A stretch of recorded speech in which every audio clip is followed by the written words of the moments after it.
luxurious. This is Chicago's North Shore, one of America's most coveted addresses, and one of its best-kept secrets in plain sight. Its reputation for wealth, pedigree, and exclusivity wasn't inherited by chance. It was cultivated deliberately over generations, estate by estate, fortune by fortune. Today, the North Shore is synonymous with sprawling lakefront mansions, elite private academies, historic country clubs with waiting lists decades long, and architectural landmarks designed by legendary names. It's old money glamour, rendered in distinctly American form, understated, timeless, and fiercely guarded. But this wasn't always gilded ground. Before the mansions and the manicured lawns, this was little more than wooded bluffs and quiet farmland, an unlikely birthplace for one of the country's great dynasties of wealth. So how did a handful of forgotten villages become the private playground of America's industrial elite? Why did the titans of Chicago, men who built empires in steel, meatpacking, and railroads, choose this exact stretch of shoreline to plant their legacies?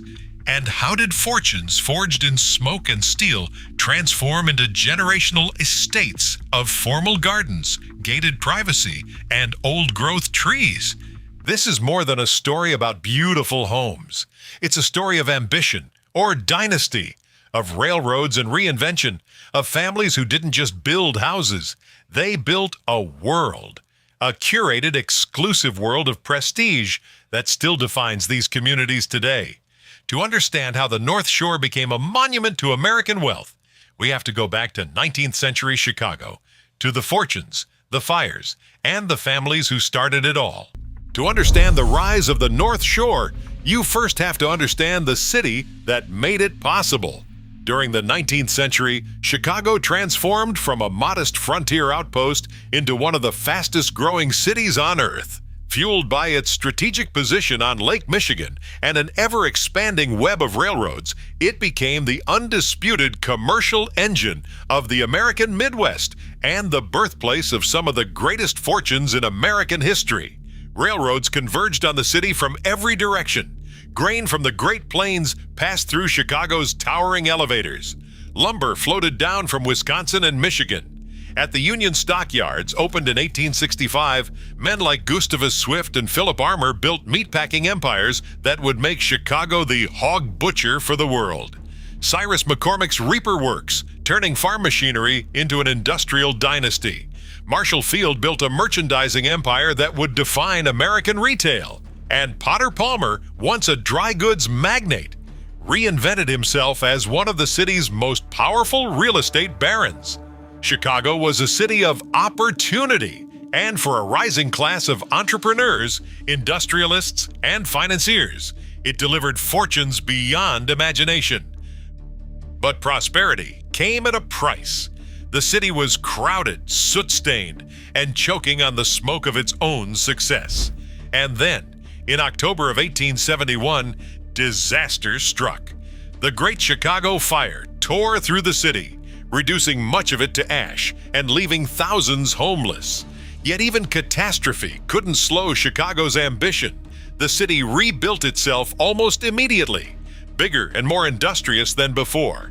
And its wealthiest citizens began looking for something the smoldering city could no longer offer. For those who could afford it, the answer was not to abandon Chicago, but to live at a graceful distance from it, close enough for business and far enough for peace. The North Shore provided exactly that balance.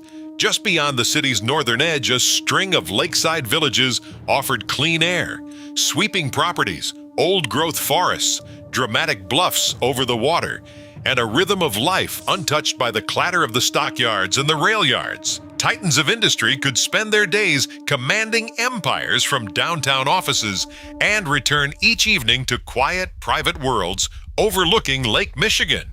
None of this would have been possible without the railroad. By the mid-19th century, lines like the Chicago and Northwestern Railway had linked the city to the lakefront communities to its north, making daily commuting practical for the first time. Towns like Evanston, Lake Forest, and Glencoe once distant countryside suddenly became within reach, and an entirely new model of American living was born, the elite railroad suburb. The pattern was not unique to Chicago. In these same decades, New York's Vanderbilts and Astors were carving out estates in Westchester County, while Philadelphia's old money families were building their storied homes along the main line. Across the country, the railroad was quietly redrawing the map of American wealth. Chicago's answer to those enclaves was the North Shore, what began as a scattering of quiet lakeside villages, barely worth a name on a map, would soon become one of the nation's most enduring monuments to fortune, pedigree, and the art of gracious retreat. The North Shore did not become one of America's most desirable places to live simply because wealthy people built houses there. It became influential because an entire way of life grew around those homes. During the second half of the 19th century, Chicago's business leaders increasingly looked north for more than just larger properties. They were searching for cleaner air, privacy, and a healthier environment for their families. The wooded shoreline of Lake Michigan offered all of those advantages, while the railroad kept downtown Chicago within easy reach. The Great Chicago Fire of 1871 accelerated this movement. Although the fire did not create the North Shore, it encouraged many affluent families to reconsider where they wanted to live. The destruction of large portions of the city, combined with growing concerns about congestion, pollution, and public health, made the quiet lakefront communities to the north even more appealing. Families like the McCormicks and the Armours, whose fortunes had been built in the smoke of the stockyards and the reaper works, began looking for something the rebuilding city couldn't offer: permanence. At first, many families built seasonal residences, summer retreats where they could escape the heat and noise of the city. Lake Forest, founded in 1857 by Presbyterian businessmen as a planned community modeled on the English countryside, became one of the earliest of these havens.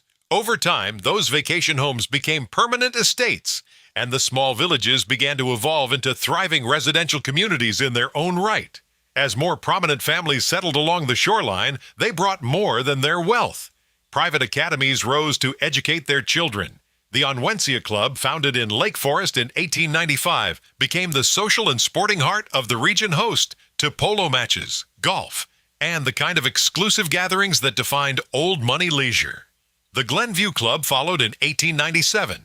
Yacht clubs took to the waters of Lake Michigan, while churches, libraries, garden clubs, and cultural societies strengthened the civic fabric of these young villages. Carefully planned town centers, many designed with the same attention to detail as the estates themselves, reinforced a shared sense of identity and permanence. The North Shore gradually became something much larger than a collection of affluent neighborhoods. It became a complete social ecosystem, one where business relationships, education, recreation, philanthropy, and family life all intersected within a tightly knit circle of communities. For many residents, the North Shore represented not only success, but also stability, respectability, and permanence. A family's address became a quiet but unmistakable marker of its place within Chicago's social hierarchy. Yet this exclusivity came at a cost. Like many affluent suburbs across the United States during the late 19th and early 20th centuries, several North Shore communities developed practices that limited who could become part of this world. Restrictive covenants, exclusionary zoning, private clubs, and discriminatory real estate practices often prevented people from purchasing homes based on race, religion, or ethnicity. These barriers were neither unique to the North Shore nor universal across every community, but they played a significant role in shaping the region's social landscape. Some villages were more welcoming than others. Highland Park, for instance, developed a comparatively larger Jewish population at a time when several neighboring communities remained far less accepting. Even so, exclusivity remained a defining characteristic of the North Shore's early development, one whose effects lingered well into the 20th century. The neighborhoods, schools, clubs, and institutions built during this era helped establish a reputation that still shapes the region's identity today. By the close of the 19th century, the North Shore had become far more than Chicago's suburban escape. It had become one of America's most carefully cultivated landscapes of wealth, architecture, and social prestige. To understand how that transformation unfolded, we begin where the story of the North Shore truly starts, with Evanston, the first great community to rise along Chicago's northern lakeshore. Every dynasty has a beginning. For the North Shore, that beginning was Evanston. Long before Lake Forest cultivated its polo fields, before Highland Park opened its gates to those turned away elsewhere, and before Winnetka and Kenilworth became bywords for old money pedigree, Evanston stood alone as Chicago's first true suburb of consequence, the original address of choice for a rising class of educated, pious, and increasingly wealthy Chicagoans. Evanston grew around Northwestern University, founded in 1851 by a group of Methodist leaders determined to build an institution of learning on the shores of Lake Michigan.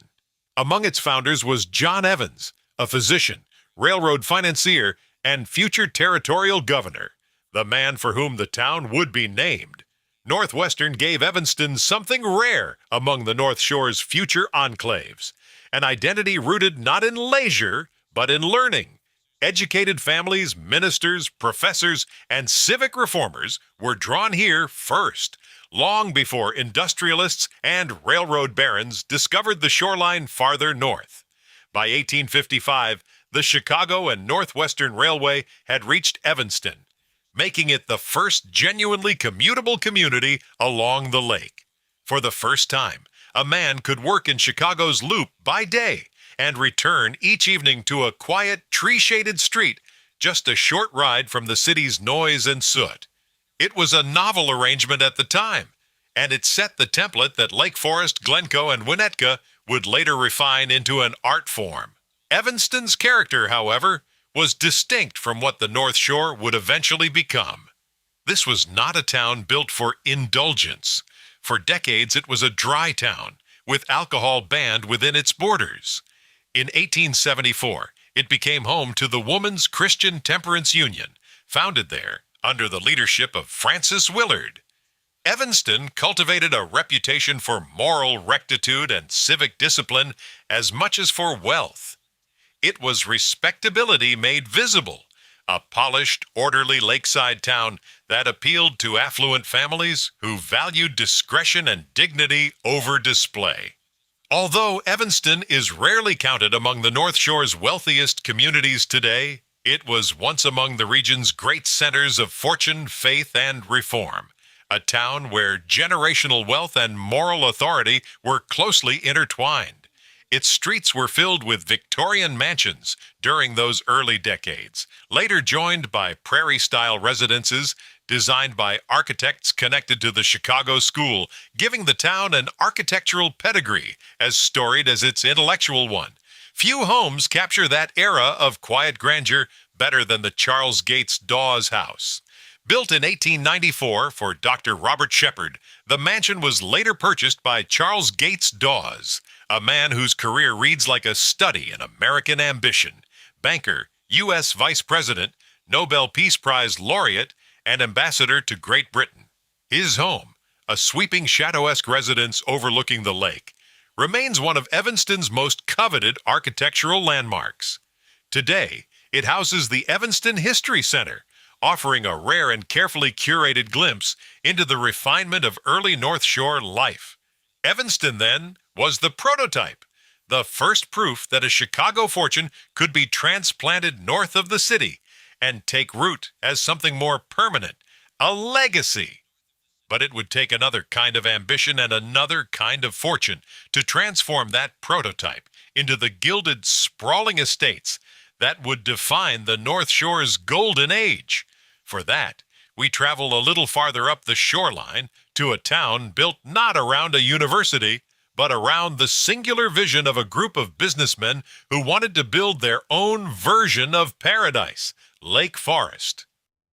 Farther north along the shoreline lies Wilmette, a village whose story begins not with a railroad baron or an industrial fortune, but with a name that predates the North Shore's Gilded Age entirely. Wilmette takes its name from Antoine Ouimet, a French-Canadian fur trader whose family received land in the area in the early 1800s, decades before Chicago's business elite ever set their sights north. It would be more than half a century before the village found its identity as a place of wealth and pedigree. Wilmette was officially incorporated in 1872, and in time it absorbed Grosse Pointe, a once independent German Catholic farming community whose modest roots stand in quiet contrast to the grandeur that would eventually surround it. By the turn of the 20th century, Wilmette had begun to attract its own storied residents and architectural landmarks, homes that would come to define its particular corner of North Shore prestige. The J.L. Kraft Mansion, associated with the founder of the Kraft Foods dynasty, became a symbol of the fortunes now flowing north from Chicago's food and manufacturing empires. The Alfred Bursbach House, designed by architect John Van Bergen, added to Wilmette's growing architectural pedigree, while the Frank J. Baker House, one of Frank Lloyd Wright's early Prairie School designs, cemented the village's place among the North Shore's most architecturally significant communities. But no Wilmette residence captured the era's appetite for spectacle quite like the Marshall Goldblatt Mansion at 612 Sheridan Road, designed by the celebrated architect Benjamin Marshall as his own private residence and studio. It was a striking pink Spanish colonial revival estate overlooking Wilmette Harbor, part fortress, part fantasy, unlike anything else on the lakefront.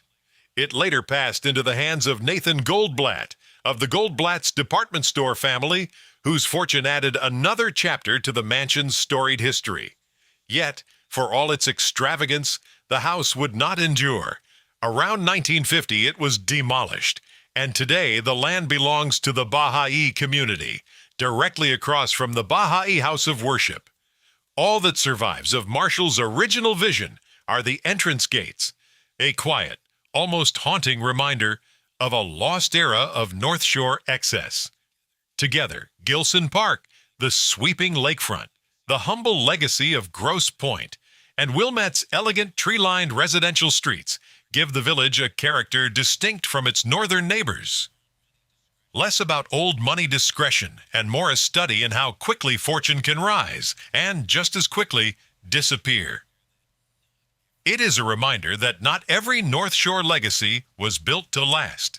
As we continue up the shoreline, we'll see how the villages beyond Wilmette took a very different approach, one designed not merely to impress, but to endure for generations. If Wilmette proved that fortune could rise fast and vanish just as quickly, Kenilworth was built on the opposite philosophy entirely: permanence by design. Of all the villages along the North Shore, Kenilworth may be the most deliberately planned, not a town that grew organically around a railroad stop or a university, but one conceived in its entirety as a vision of what an exclusive residential community should be. Kenilworth was founded in 1889 by Joseph Sears, a Chicago businessman who purchased more than 200 acres of land, wedged between the railroad tracks and the shore of Lake Michigan, and set out to build something unlike anything else in the region. Sears was not interested in simply selling lots to the wealthy. He was interested in curating an entire way of life, one governed by order, restraint, and a very particular vision of refinement. The rules he laid down were exacting. Large lots, so that no home would crowd its neighbor. Underground utilities, so that no wire or pole would mar the view. Strict building standards to ensure architectural harmony from street to street.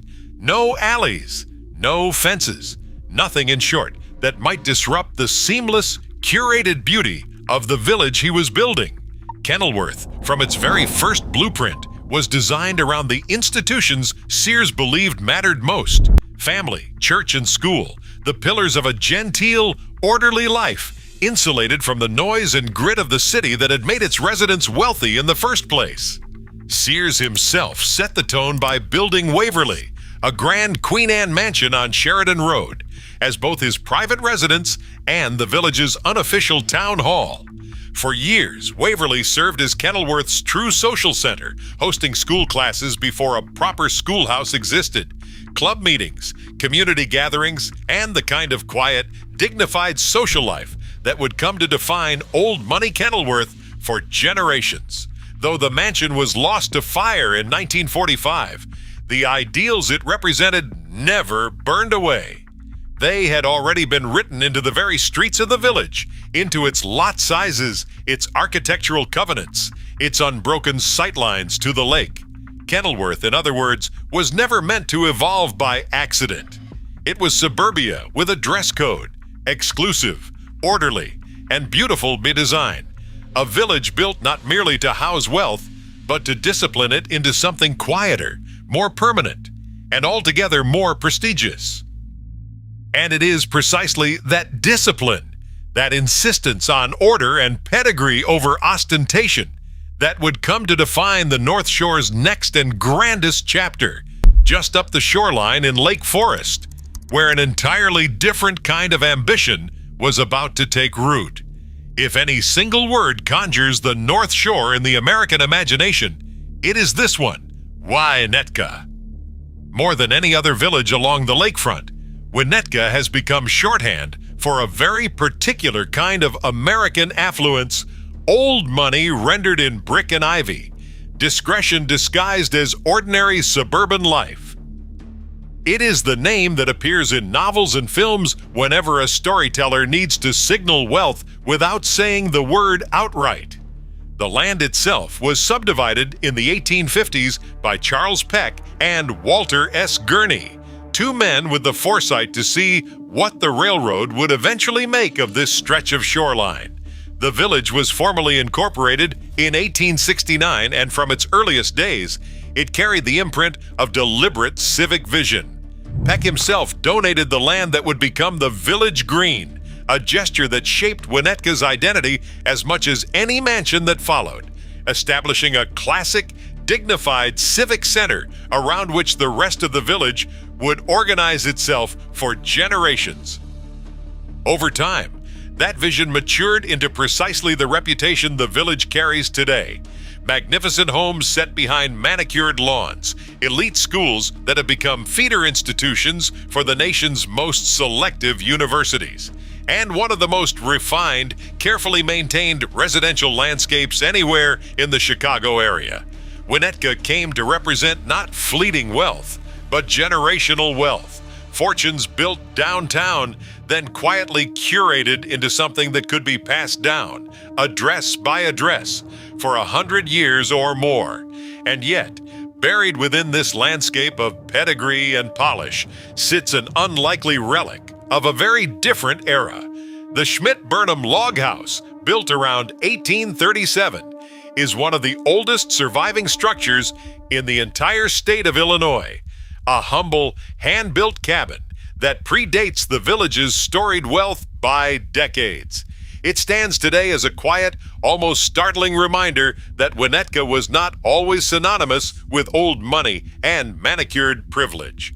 Before the railroad, before the commuters, before generations of careful planning transformed it into one of America's most coveted addresses, this was simply frontier, log cabins, and open land, with no hint of the gilded reputation that was still decades away. Luxury, in other words, was never Winnetka's beginning. It was the result, the accumulated outcome of a century of railroads, ambition, and quiet, deliberate cultivation.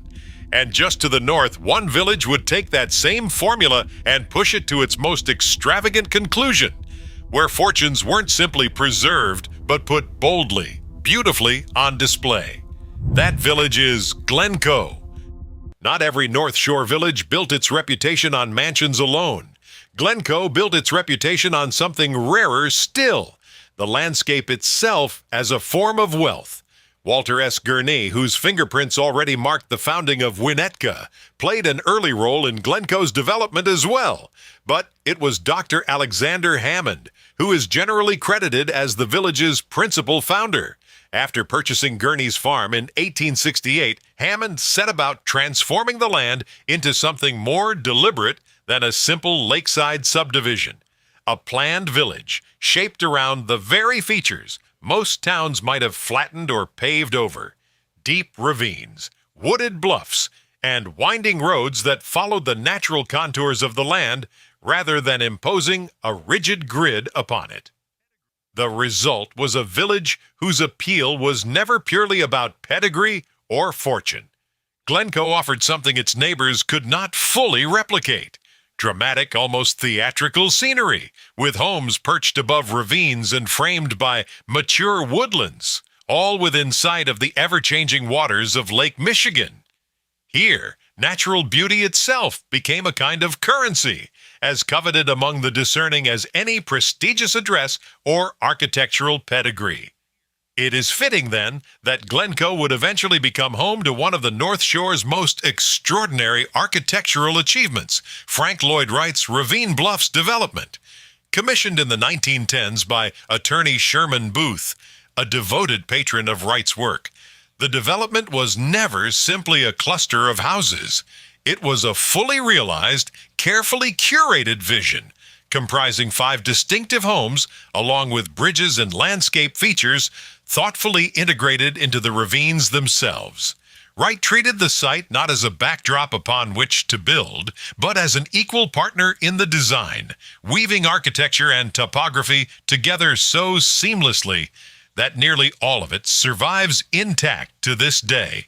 Ravine Bluffs remains a rare and storied example of a North Shore development where nature was not cleared away to make room for luxury, but was, quite deliberately, the luxury itself. In Glencoe, then, the old money formula shifted slightly less about visible display and more about discretion woven into the very landscape. It was well expressed not through scale, but through setting, a legacy measured in ravines and lake views as much as in square footage. And it is that same instinct, the desire to build something not merely grand but timeless, that reaches its fullest expression just up the shoreline, in the village where the North Shore's ambitions were, quite literally at their grandest, Lake Forest. Not every North Shore village measured its prestige in mansions and country club memberships. Highland Park built something different, a legacy rooted as much in culture as in fortune. The village grew out of 2 earlier settlements, St. John and Port Clinton, before being formally incorporated in 1869. It was Walter S. Gurney, already a familiar name in the founding stories of Winnetka and Glencoe, who is credited with giving Highland Park its name, inspired by the village's elevated park-like setting overlooking the waters of Lake Michigan. Even in its earliest days, the town seemed to understand instinctively what would later become its greatest asset: setting and the sense of quiet grandeur that a dramatic bluff over the lake could provide. In time, Highland Park developed its own share of impressive estates and storied residential streets, taking its place comfortably among the North Shore's landscape of old money and generational wealth. But unlike its more insular neighbors, Highland Park cultivated something rarer still, an identity built not solely on exclusivity, but on culture, openness, and a certain civic generosity. Nowhere is that more apparent than at Ravinia. Opened in 1904, Ravinia began almost humbly as an amusement park, a commercial venture designed to boost ridership on the electric railroad running through town. Few could have predicted what it would become. Over the following decades, Ravinia evolved into one of the most celebrated outdoor music festivals in the United States, a coveted summer destination where lawn picnics and candlelit dinners unfold beneath the stars, alongside performances by the Chicago Symphony Orchestra and some of the world's most storied musical artists. In this way, Highland Park carved out its own distinct chapter in the North Shore's story, proof that prestige here was never built on a single formula. Where Kenilworth cultivated order and Glencoe cultivated scenery, Highland Park cultivated culture itself, turning a summer concert series into a cornerstone of its identity, as recognizable today as any mansion along its shaded streets. It is a fitting reminder that the North Shore's reputation was never one-dimensional. It was assembled, village by village, from wealth, discretion, architecture, nature, and, here in Highland Park, from music and the arts as well. And having traced that reputation from Evanston's founding academics to Glencoe's ravines, we now arrive at the village where every one of these ambitions, old money, architectural pedigree, and carefully cultivated exclusivity converged most completely. Lake Forest. Every North Shore village had its own version of prestige. Lake Forest was where prestige reached its fullest, most refined expression. If Evanston was the prototype and Kenilworth the blueprint for order, Lake Forest was the culmination, the village where old money didn't just settle, but truly took root, and where fortune was transformed deliberately and patiently into something closer to tradition. Established in the 1850s by a group of Chicago Presbyterians as both a planned community and an educational center, Lake Forest was never meant to be an ordinary suburb.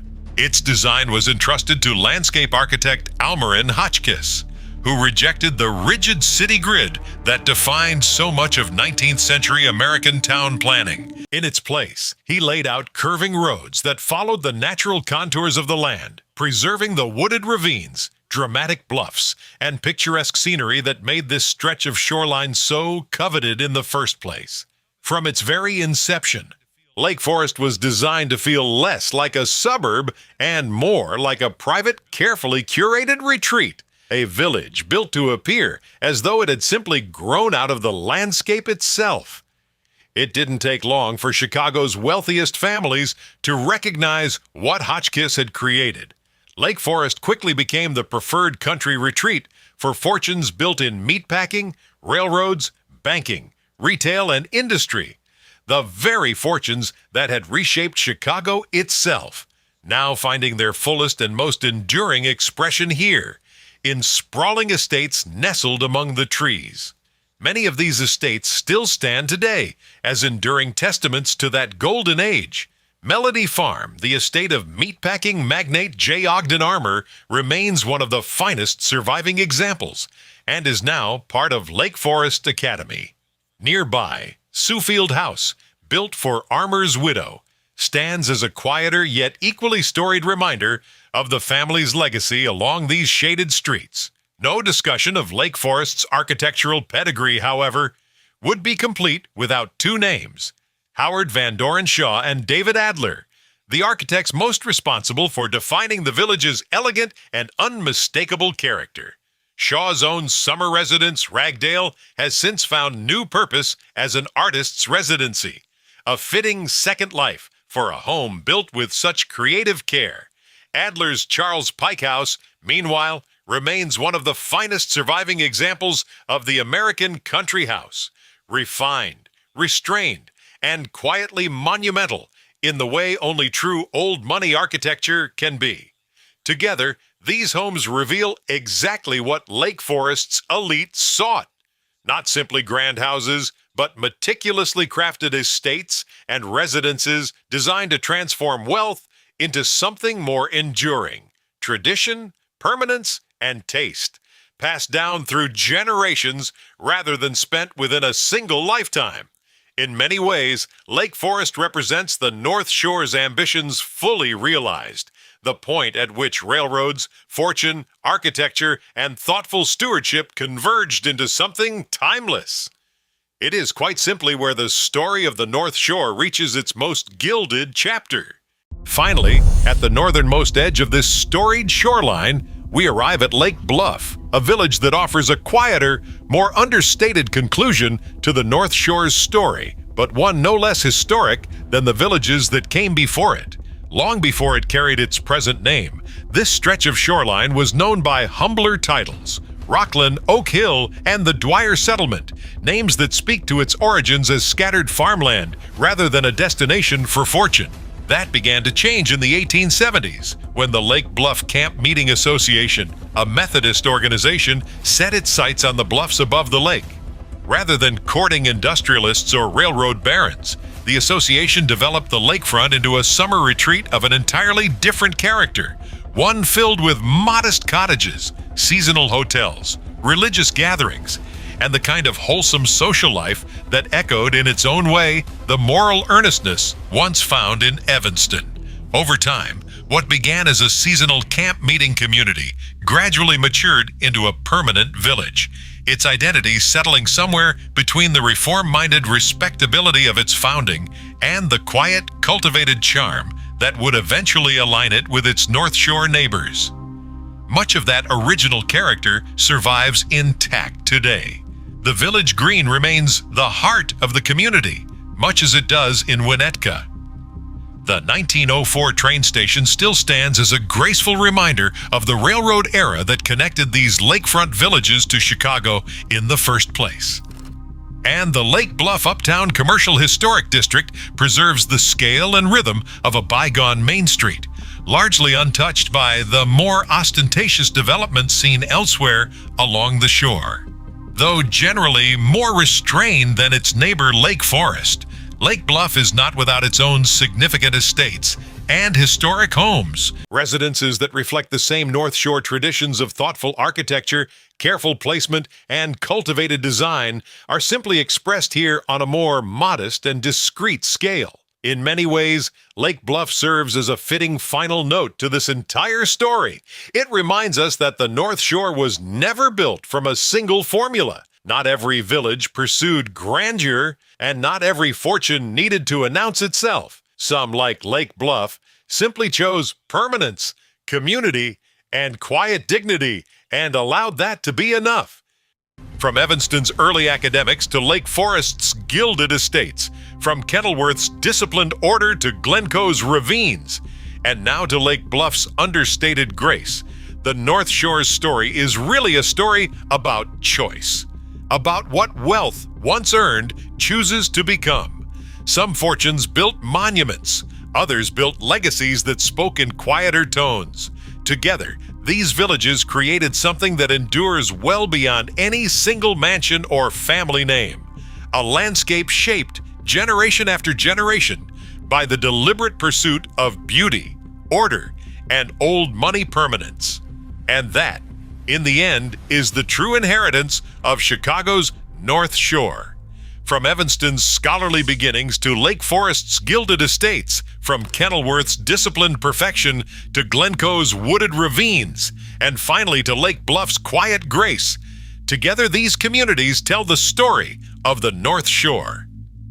It is a story defined by old land, old money, careful preservation, storied architecture, and an enduring commitment to beauty and tradition that few places in America can rival. So we'll leave you with this. Which North Shore community feels the most old money to you? Is it Lake Forest with its sprawling estates and storied architects? Winnetka with its polished, timeless village charm? Kenilworth with its meticulously planned perfection? Or Highland Park with its rich cultural heritage and dramatic lakefront beauty?